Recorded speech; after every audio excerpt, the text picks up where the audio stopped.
when everybody's like, well, how did you learn this? Well, you take your skills and your knowledge and you develop it and you start doing techniques, and wow, it makes such a big difference. And then you kind of build on those. And then we bring Julie in and she shows us some more. And so it becomes really an amazing progression of physical therapy. So I would say that I am traditionally an orthopedic physical therapist who does pelvic health.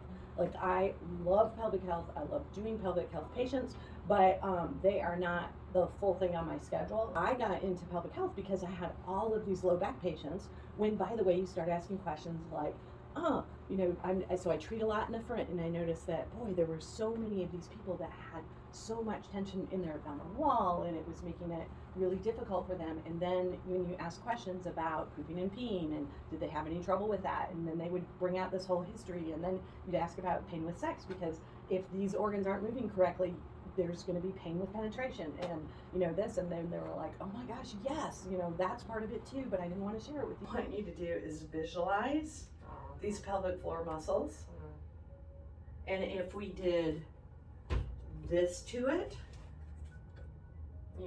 what's that look like? What's that doing to your whole pelvic floor?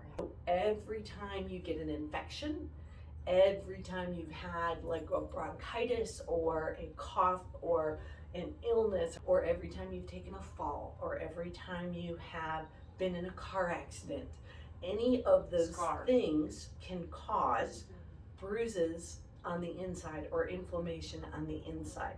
So I'm going to turn your pelvis, and what I notice is when I push this side of the pelvis forward, it moves.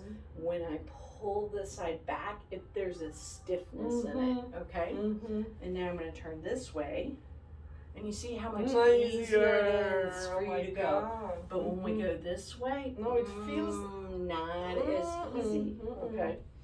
I'm now looking down through. Do you look how much this foot has to change for this to happen though? I mean, your foot is totally coming off the ground. What I notice is, as I push down in that sacrum, this is hard as a rock. Do you feel it? Yeah. Bone should be soft and squishy. This is hard as a rock. It is very compressed.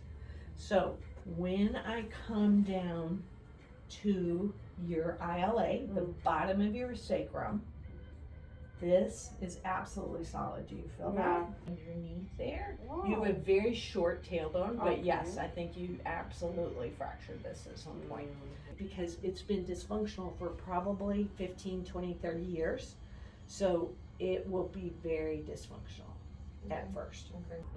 Dun, dun, dun, dun. Wow. Oh my God. Look at this. Yes. Oh my God. Look at your foot. Yeah, my God. Look at your foot. It's on the ground. You're absolutely